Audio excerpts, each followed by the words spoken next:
And there's a large legal battle brewing between Fox and Netflix, and it's coming to the boiling point. Not only will it result in a big winner and loser, but it could set a precedent for the future of media. Here to help us break it down and discuss is Lionel of Lionel Media and host of the Big Picture, Holland Cooke.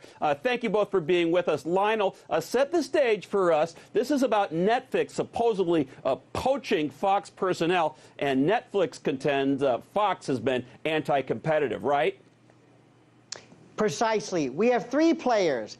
Netflix is being accused by both Viacom and Fox of poaching, of stealing, of interfering with and recruiting valuable executives and the like. Now, what's interesting, and those of us who have been in the biz, Holland will know this, those of us who have had to sign these restrictive covenants and covenants not to compete, and you agree not to compete within X amount of years, this is one of the best tutorials. If you look at these lawsuits, and very briefly, under California law, there are basically three different rules that are being applied. What Netflix is doing is they're saying, we cannot be accused or be liable of poaching because the laws of California you're violating. Number one, there's the Olivia de Havilland 7-year rule. How about that? Which says you can only hold somebody for personal contracts up to 7 years. What has been alleged is that some of these companies like Viacom will just keep extending you. Then other companies like Netflix, like Fox, for example, will say you can go ahead and compete provided you don't violate or involve any confidential communications or confidential information, thus providing a de facto non-compete. So what this really is going to be a litigation on how companies, especially in the media world, can restrict somebody who leaves one big conglomerate to go to another. We appreciate you laying it out. And Holland, I mean, how could this case have sort of larger ramifications for many of the other media companies? Fox is irked about poaching. They should talk. If you want to see the CNBC Alumni Club, turn on Fox Business Channel, and there are various ex-CNN people on Fox News Channel as well. Lionel, being an attorney, has already spoken to the no-compete thing.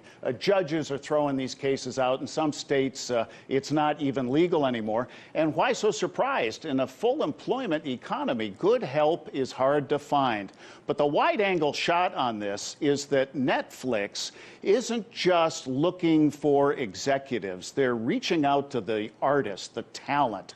They just joined the Motion Picture Association of America. Now imagine this. You think tech company, Silicon Valley, they're bear-hugging Hollywood and taking sides in the piracy matter, where the filmmakers and the content owners are irked about clips of their work showing up in social media. So the landscape is changing, and these executives are just one aspect of it.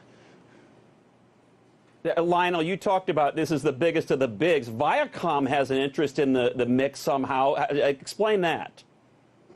Well, Viacom is going to be claiming the same thing. They're claiming that Netflix, and by the way, it's one thing to recruit. It's one thing when you have such a great opportunity that people naturally gravitate toward you. It's another thing when you tortiously interfere, when you go to people who are under contract with somebody else and say, listen, we can do better, they're not treating you correctly.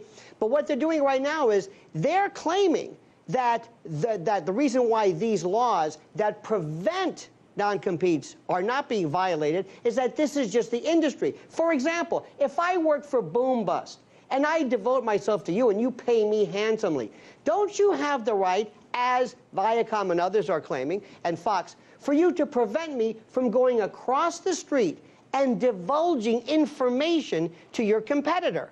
That makes sense, doesn't it? But what if I couch that as a non-compete? What I'm doing is I'm saying, oh no, I'm not preventing people from leaving Boom Bust and going to work elsewhere. I'm preventing them from sharing virtually everything that they've learned and know through our employ. That's why this is fascinating.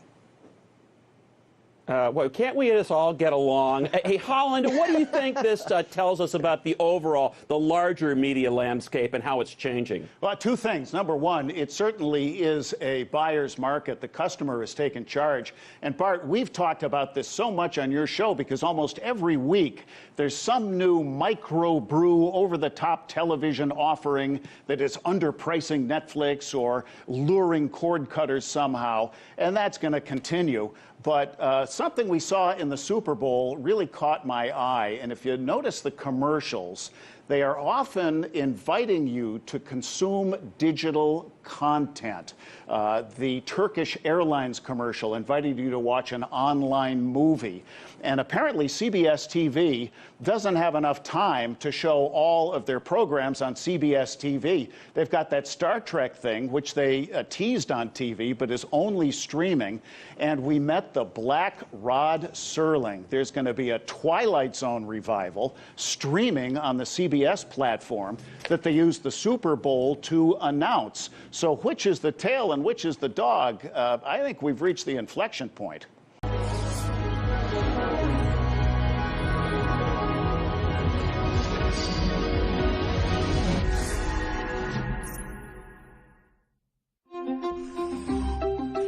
I'm Larry King. Questioning, listening, learning.